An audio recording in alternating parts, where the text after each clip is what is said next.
কি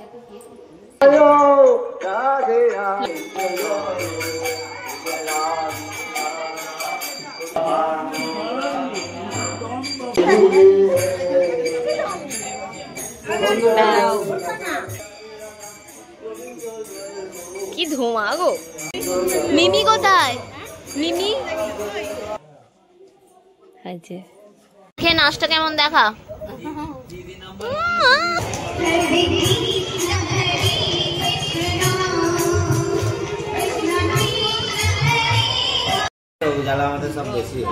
নম করো, নম করো। উড়ি বাবুনি, উড়ি বাবুনি।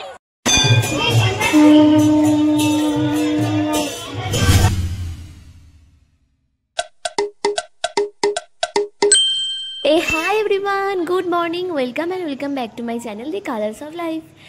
আজ চলেছি একটা সানডে স্পেশাল ব্লগ নিয়ে। সকালবেলা উঠেই আমি একেবারে চায়ের কাপ হাতে নিয়ে তোমাদের কাছে হাজির। কিন্তু আজকে আমার উপোস, এই চা আর জল ছাড়া কিছুই খেতে পারবো না, কেননা আমাদের এখানে হরিনাম সংকীর্তন চলছে, তার আজকে প্রথম দিন। আমি, মা, বৌদি মিলে যাব অঞ্জল দিতে। এদিকে কথা বলতে বলতে 11টা বেজে গেল। চলো স্নানটা তাড়াতাড়ি সেরে আসি। দেখো কাণ্ড, আমার স্নান করে আস্তে আস্তেই প্রায় 12টা বেজে গেল। এদিকে মা আর বৌদি তো আমার জন্য রেডি হয়ে দাঁড়িয়ে আছে। তো ঝটপট আমিও রেডি হয়ে নিয়ে একেবারে বেরিয়ে পড়লাম পুজোর সমস্ত কিছু নিয়ে। বাইরে বেরিয়ে দেখছি প্রচণ্ড পরিমাণে রোদের তাপ, কিন্তু কিছু করার নেই, আমাদেরকে খালি পায়েই মন্দির পর্যন্ত যেতে হবে, কেননা আমরা অঞ্জলি দিতে যাচ্ছি।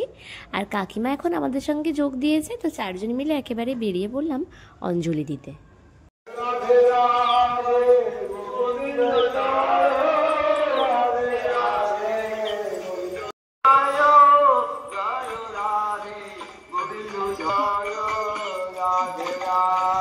এটা হচ্ছে আমাদের পুরো গ্রামের হরিনাম সংকীর্তন। আমাদের গ্রামটা কিন্তু বেশ বড়, মানে অনেক মানুষের সমাগম ঘটে। এখন দিনের বেলা আবার প্রথম দিনে হয়তো পুজো দেওয়ার ভিড় তেমন একটা হবে না, কিন্তু সন্ধ্যেবেলা আজ আসবো আর তোমাদেরকে দেখাবো কীরকম ভিড় হয় এখানে হরিনাম সংকীর্তন শোনার জন্য। 15ই চৈত্র সন্ধ্যাবেলা থেকে সমস্ত তোড়জোড় শুরু হয়ে যায়। 16ই চৈত্র অর্থাৎ ভোরবেলা থেকেই অধিবাস শুরু হয়ে যায়। এটা 3 দিন ধরে চলে, মানে 16, 17, 18 তারিখ মহোৎসব পালন করা হয়। সে এক অপরূপ দৃশ্য, কিন্তু দুর্ভাগ্যবশত আমি এবছর থাকতে পারবো না আর তোমাদেরকেও দেখাতে পারবো না। যাই হোক, এখন আমরা পুজো দিতে চলে এসেছি। দেখেছো তো এখন টুকটাক ভিড় আছে। আর এটা হলো আমাদের রাধাকৃষ্ণের মন্দির।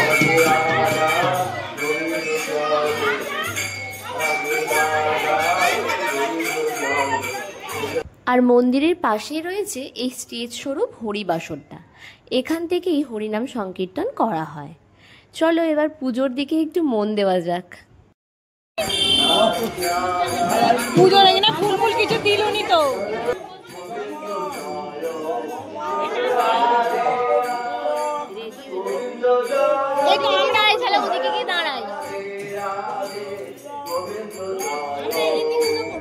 একটা দল বসে পড়েছে অঞ্জলি দিতে, তো সেই ফাঁকে চলো তোমাদেরকে মন্দিরটা ভালো করে দেখিয়ে নিই। এটা হলো আমাদের পুরো রাধাকৃষ্ণের মন্দিরটা, আর ভেতরে রয়েছে ঠাকুরের সিংহাসন। সিংহাসনটা কি সুন্দর ফুল দিয়ে সাজিয়েছে না। আর এই মন্দিরটা স্থাপিত হয়েছে 2018 সালে। তখন তো আরও জাঁকজমকপূর্ণ করে পুজো হয়েছিল, কিন্তু সেই বছর ছিল আমার এইচএস, তো সেই জন্য আর সেখানেও খুব বেশিক্ষণ সময় থাকতে পারিনি আমি। এই বছর রবিবার পড়ায় আমি কিছুক্ষণ সময় তবু কাটাতে পারছি, আর সেই জন্যই ভাবলাম অঞ্জলিটাও দিয়ে দিই। আসলে এটা আমার প্রথমবারের অঞ্জলি।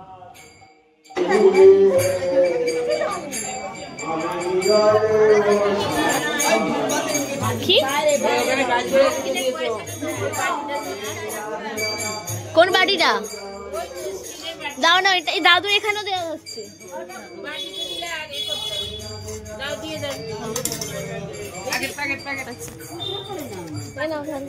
করে দিয়েছি, দিয়ে দিয়েছি। হ্যাঁ হ্যাঁ, চলো চলো।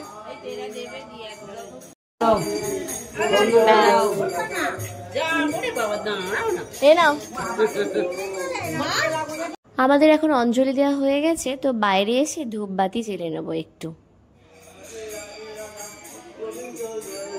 কি ধোঁয়া গো। রাধে রাধে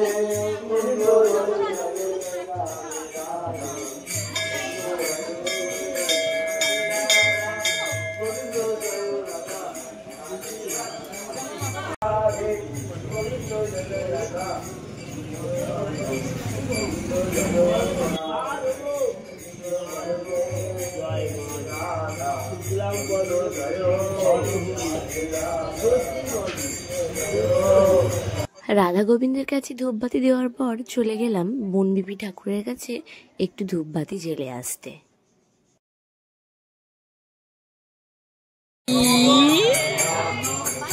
টাটা করো, কিছু করবে না? মিমি কোথায়? মিমি মিমি কোথায়? এই এদিকে তাকাইনি। মিমি কোথায়? হয় মুখ কেন এরকম? দেখতেই তো পেলে লাড্ডুর মুড ভালো নেই, সেই জন্য আমরা চলে এসেছিলাম এই রসগোল্লাটার কাছে। ও হলো আমার বান্ধবীর মেয়ে, ও ওর মা মাসিমণিদের সাথে ঠাকুর দেখতে এসেছে। যাই হোক, এবার আমাদেরকে ফিরতে হবে। মা বারবার করে বলছে চল এবার বাড়ি যাওয়া যাক।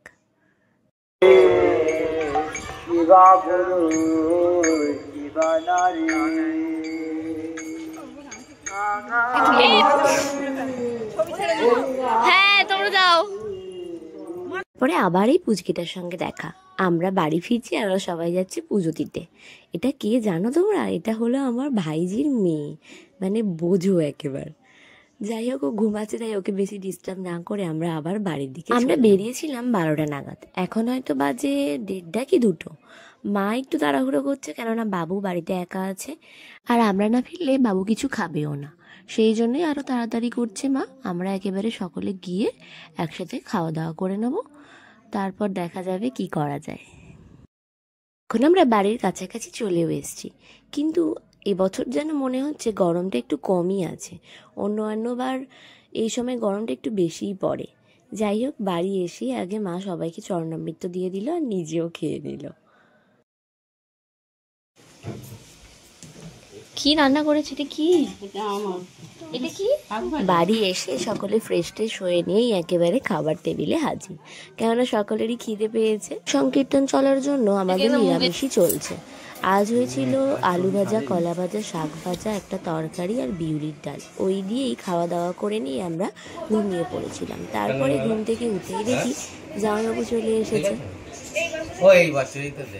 মানে সত্যি জামাইবাবু আসলে একেবারে ডিউটি থেকে আমাদের বাড়ি চলে এসেছে, কিন্তু দিদি আর দিশা এখনো এসে পৌঁছাননি। আর এদিকে দেখো সন্ধে হয়ে গেল। তারপর ছাদ থেকে নেমে এসে একটু তরমুজ খেতে বসেছিল, তখনই দেখি সঙ্গে সঙ্গে আমাদের দিশা রানী আসছে। আবার ও না একটু ক্যামেরা দেখে লজ্জা করে, তাই সরেও গেল। আর আমি এদিকে অনেক দিন পর মুড়ি ঝুড়ি ভাজা নিয়ে বসে পড়েছি। কিন্তু এদিকে দেখো দিশা কি সুন্দর এঁকেছে। এটা কে বলো তো তোমরা? কেমন খেতে সৌজন্য? ভালো। কি খাচ্ছিস? হ্যাঁ দেখা কি খাচ্ছিস? নাম নাম নাম নাম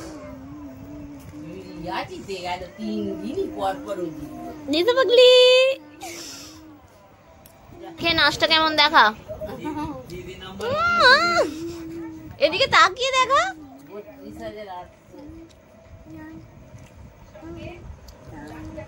এটা হলো আমাদের সৌজন্যের ঝুড়ি ভাজা খাওয়ার নাচ। ও আসলে আমার দাদার ছেলে।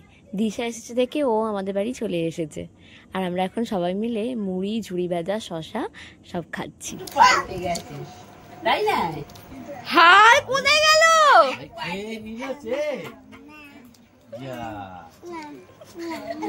আবার ইঁদুর আসছে না? এই আবার ইঁদুর আসছে। আরসুলটা দেখ সৌজন্য।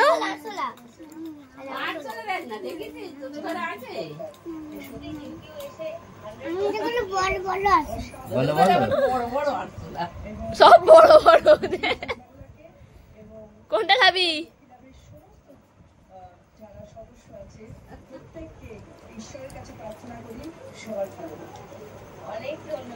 দেখলো কাচ্ছে তোর বাবা। অনেক ধন্যবাদ। বল মা। এই খাও না বাবু, রসগোল্লা এই আমি খেলাম। দুগাল খাও। এটা ভাতের ঝুড়ি ভাজা না? লঙ্কাটা খেয়ে ফেলবে না, তোকে তো রেখেছি। ওকে দিচ্ছে তো। ওই দিদি মুখে জল বেরিয়ে যাবে একদম। এই পালাচ্ছে লঙ্কা দেখে তুমি। চল দেখ লঙ্কা সরিয়ে দিচ্ছি। ভঙ্গিমাটা একটু পাল্টে গেছে। নামটা কর। আর মজাটা দেখাবি তো, ভালো লাগছে বলে এরকম করছিলাম। ঝুড়ি বাজার নাচটা দেখা। খাওয়া হয়ে যাওয়ার পর সকলে মিলে একেবারে রেডি হয়ে বেরিয়ে পড়লাম হরিনাম সংকীর্তন শুনতে যাওয়ার জন্য।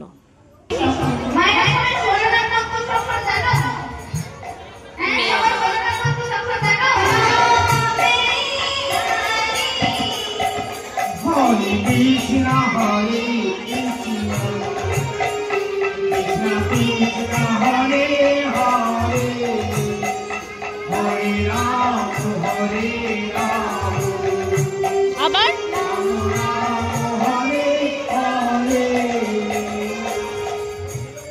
এখন ছোট দলের হরিনাম সংকীর্তন হচ্ছে, আর ওই দেখো এই আমার মা বসে আছে ওখানে। আমরা এখনো বসিনি, দাঁড়িয়ে দাঁড়িয়ে শুনছিলাম এই পুচকে মেয়েটার হরিনাম সংকীর্তন।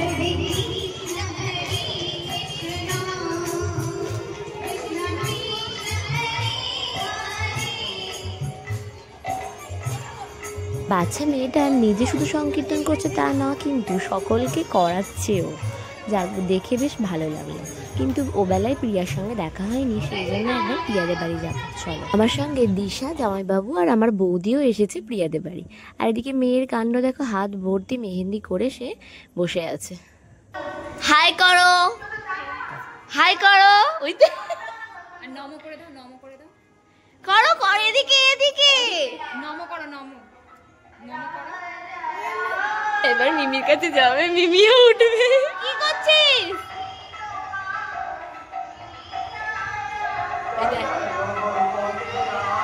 নমস্কার করো, নম করো, নম করো। উড়ি বাবুনি, উড়ি বাবুনি।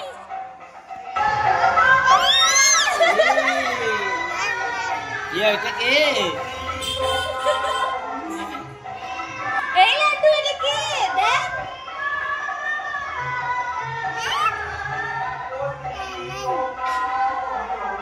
হাই করো, হাই করো, এদিকে এদিকে। হাই করো, হাই করো, হাই করো, হাই করো।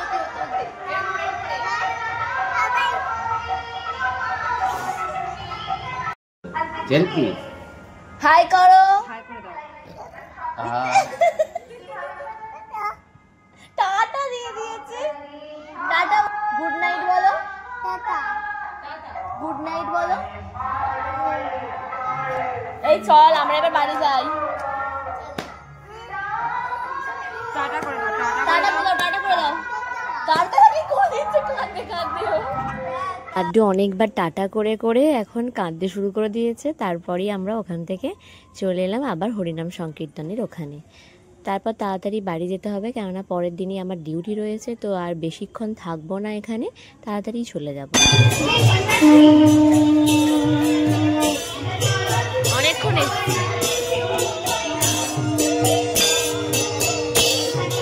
রাত বাড়ার সাথে সাথে মানুষের ভিড়ও বেড়ে গেছে, দেখো শুধু একবার।